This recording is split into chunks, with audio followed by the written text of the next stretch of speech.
Hey, this is GatorX, and with the reveal of Pokemon Sword and Shield yesterday, obviously the hype is at an all-time high for these games, right? Well, maybe. Obviously there's some sort of controversy for some reason, because some people aren't exactly 100% happy with these games. Some people have got complaints, which some complaints are valid, I believe, and obviously you can have your gripes with this game here and there. But I feel like some of the complaints that I've been seeing, or at least some of the ones that have been floating around, are, okay, let's be honest, pretty dumb. For one thing, a complaint about these games are the graphics for some reason, because I feel like a lot of people were expecting way too much from this game. Of course, because it's on the Switch, you might expect, hey, maybe it's going to be a lot like Breath of the Wild, or maybe Yokai Watch, Yokai Watch 4 is looking all of this and that, which...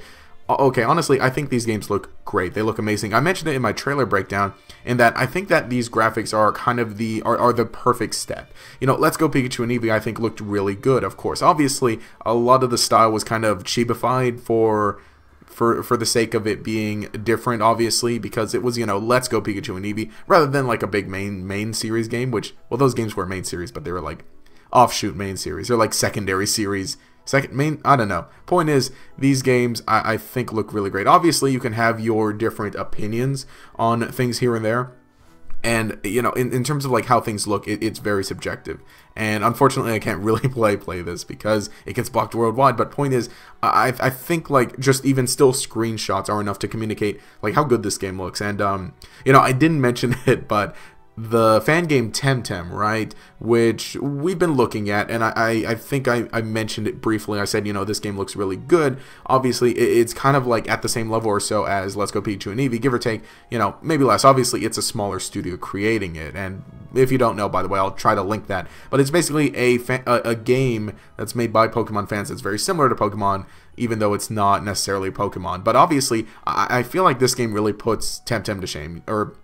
Of course, again, a difference in level between the skill of people working on it. But basically, like, this game fulfills like the beautiful looking Pokemon game in how everything looks. Obviously, it's not going to look the best because Pokemon has never looked the best. I feel like, though, there are times, and again, it's another thing I talked about, where a lot of the older games, where the pixel-based games, they hold up a little better just in terms of like how they worked with their limitations and how they made it look really good. And that's something that the Pokemon games are really, really good at. Not saying that they're bad or that they're lower quality, but with the limitations of the technology that they have and with the type of game that they want to go for, they're able to make it. And with X and Y, I felt like that was like kind of the peak of what the 3DS could do for Pokemon, but obviously they kind of pushed that with Sun and Moon. And even though it did lag, because I personally had a 2DS, I didn't have a new 3DS, so I couldn't have a smooth gameplay all the time, but it literally pushed the 3DS.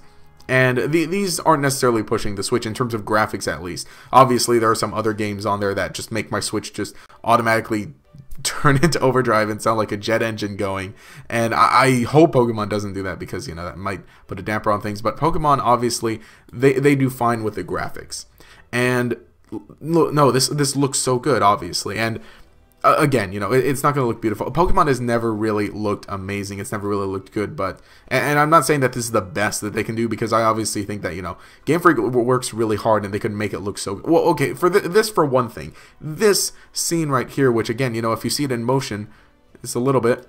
We've never seen stuff like that in Pokemon before, in terms of like how smooth a lot of this movement is, and how dynamic all of these settings are. Just like, yeah, I mean, look at this. I have no idea what exactly this is going to be. I don't have the context of what this specific scene is, whether this is like a cutscene when you enter this route, or whether these are like just in-engine, whether this is like in-engine footage from a camera that's not going to be used in the actual main game when you actually play it. But these battles look really good. And of course, I think a problem is that some people tend to set really, really high expectations. And, there's that famous video going around where it's Pokemon running in Unreal Engine, and it's obviously, a fan creation. And it looks really, really good, really, really nice, obviously, because it's made for that. It's made to be like a little fun little demo thing of what it could be if, obviously, you're running it on like a a good computer when we got the Switch. And again, not saying that like we have limitations set in, but for the most part, you have to understand it's not gonna. You're obviously not gonna get like the best graphics with Pokemon like this, and it's not gonna be 100% amazing, but it's still gonna look good. Like for one thing, this the battle screen right here I think looks, or the challenge screen here looks like great, which I'm trying to get that. Well, point is, things look great. I think especially like this area here, the snowy area, with just how things are moving. And again, like, okay, I could just continue gushing about the graphics and say, no, you're wrong, but the main problem is that you kind of set your expectations too high. And I'm not saying that you shouldn't have high expectations. I definitely have high expectations for this game in terms of what it's going to do for the community, how many new great Pokemon there are going to be, again, how it's going to look, which obviously, like, it's already hit that level. But Pokemon is Pokemon. And I feel like that's another complaint that I've been hearing, in that it's more of the same, which we mix it up with Let's Go Pikachu and Eevee, and I personally don't think that was the best way to mix it up. For the most part, like, again, people will play like the old Pokemon games time and time again. People will bust out their copy of Pokemon Silver and play it over and over again. Their copy of the original game, or especially Ruby Sapphire. They'll play that over and over again, and that's kind of the nature of Pokemon in a way. It's extremely replayable, and again, with all these fan-made, self-imposed challenges like Nuzlocke and just different variations on locks, Pokemon games are effectively infinitely replayable, and especially with the the platform of YouTube and Twitch, in that you can make a series of your Let's Play of your Nuzlocke of this game, or you can do a live stream of this, or you can do like a speedrun, a 24-hour thing, a sleep lock. Again, like, the community keeps these games infinitely replayable, even though, again, all these games are the same. Pokemon's the same, and it's been the same for 23 years.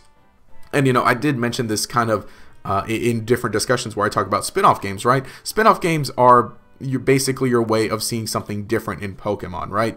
Because you got your main series games where you're going to have like your main types of battles. All the battles are going to be the same, obviously. They're going to be things to shake things up, like Z moves, Mega Evolutions, different abilities, how Pokemon interact with each other. Obviously, that's the new thing that shakes things up. And, different rule sets in VGC, which right now we're kind of in the point where it's like, okay, no real big game this year, so let's just let all the legendaries there. But point is, things get shaken up. And I'm not saying that like the state of things like VGC, and I'm not saying that the state of like other types of competitive battling or just gameplay in general is at its best. But for the most part, main series Pokemon games are always the same, and do they really need to be different? Because again, we have the spin-off games. If you want Pokemon battles to be faster and more combo based, and play Pokemon Tournament. If you want Pokemon exploration to be more like, what's the word, auto-generated, or you want or you want how am I supposed to describe Mystery Dungeon? The point is, Mystery Dungeon is obviously a different type of Pokemon game. Even though it's still fundamentally Pokemon, you still get your 4 moves, you still get different Pokemon, and you still get a bunch more that you can interact with and put on your team, but it's put in a different way, and that's sort of the purpose of spin-off games. Obviously, the whole like, oh, it should be open world, Breath of the Wild, like Breath of the Wild, even though it is, it's with Zelda, okay, Zelda doesn't have the whole like kind of mainline spin-off exactly. It has different variations of like, 3D Zelda, 2D Zelda, and just different variations on each of those, and whatever Zelda 2 is. But Pokemon, it does kind of have that thing of like main series games and your spin-off games. So that's what the spin-off games are for. And spin-off games aren't made by Game Freak, aside from Pokemon Quest, but they're different variations of the Pokemon world, and that's what it is. If we do end up getting some sort of open world Pokemon game, it is not going to be main series. I really doubt it's going to be a main series game that gives us the open world experience. If we do get any sort of open world experience, I'd assume it'd be something sort of in the style, not necessarily the style, but the world of Pokemon Mystery Dungeon, where you play as a Pokemon and do this and explore. Because, open world Pokemon, in theory, it sounds like it could work, but I feel like for the most part, regular Pokemon, like main series Pokemon games, should just be straight up Pokemon. And, I feel like this is going to be very refreshing after Let's Go Pikachu and Eevee, because that was different. I don't know, that's a long tangent. And then I guess the last thing are the starters, which I think the starters look fine. Okay, Is there one that shows them all together? Alright, point is about the starters is that obviously every starter, whenever you see any new Pokemon, it's gonna look like a fake mon, or it's gonna be simplistically designed. Obviously, you can dislike these if you want, because it all comes down to personal taste. Personally, I wasn't a huge fan of Scorbunny when I first saw it, and I made memes and jokes about it, which I can't get the Peter Griffin pose on him in this. There we go. But I wasn't the biggest fan of Scorbunny because, I'm not a huge fan of its design. I think it looks alright. It does what it needs to do. Starter Pokemon need to do one thing. They need to look cute, and they need to do like 3 things. Be cute, get your attention, and get you to pick them, basically. Or get you to pick one above the other 2. Which, hey, people have already done that. I'm Swabble Squad, or Sobble Squad. Why did I say Swabble? Swabble sounds better. Sobble. Yeah. I mean, I will say this.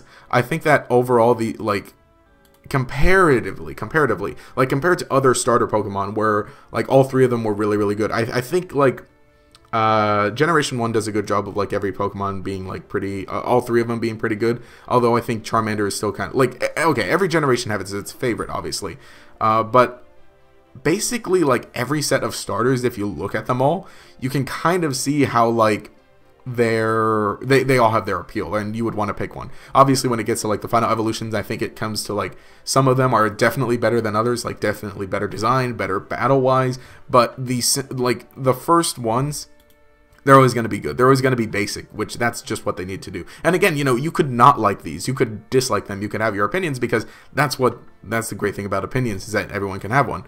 But these Pokemon are they're basically the same as every other Pokemon we've ever gotten. All starter Pokemon are going to be the same. They're going to be simply designed. They're going to be grass, fire, water. They're going to be some sort of cute animal, and they're going to have design elements from other Pokemon. And that's the thing. People have been saying like, oh, Scorbunny's been using the Chimchar pose, or what is it? Or this one specifically, Grookey has like ears of Cleffa and hair of Turtwig or something. Design elements are obviously going to be incorporated into different things. It's a mammal, so it's going to have ears like that, like Cleffa. It's a grass type, so maybe it'll have leaves like that, like Turtwig. And it just kind of comes down to like, okay, you can say Game Freak's running out of ideas, which let's see, we're at like over 800 Pokemon now, so I think obviously we're going to start to notice trends among these Pokemon, especially with Sobble being the best one, because that's the best, trend. Water type reptiles for life. I don't know, I've run out of steam in this, and I've been talking a lot, but anyway, let me know what you think about this topic down in the comments below. Obviously, you can have your opinions, and you can have your gripes with Sword and Shield. I have my gripes personally, and maybe that's something I'll talk about later. But for the most part, it's a Pokemon game, and if you wanted a Pokemon game, here it is. Obviously, we're going to have to wait to see how it plays out and see how it ranks among all the different generations. I personally might think that, maybe for me it'll like rank just above Generation 7, but who knows? We'll have to wait and see, and I definitely really want to be surprised. But anyway, leave your comment below. We'll continue the discussion down there. Also, again, I just do want to remind you to check out GatorX Plays, which that is disappearing because that's my other channel. Point is, I post some cool stuff there. There's been another video this week. Like, I've been posting so many videos this week, but I'm enjoying it, definitely. It means so much for you guys to check that out, and I'm very happy with all the support that we've been getting on the last episode. Getting to episode 3 now in the GatorX podcast, and that's going to be really cool. But anyway, if you enjoyed the content, remember to leave a like and subscribe to show your support. You can enable notifications by clicking the bell icon next to the subscribe button. This will make sure you see each new video as it comes out, and will make you a member of the Chingling Squad. Maybe I should start changing up my ending, because that's the same every day. But anyway, this has been GatorX, and I hope this day is nice for you. Have a good one.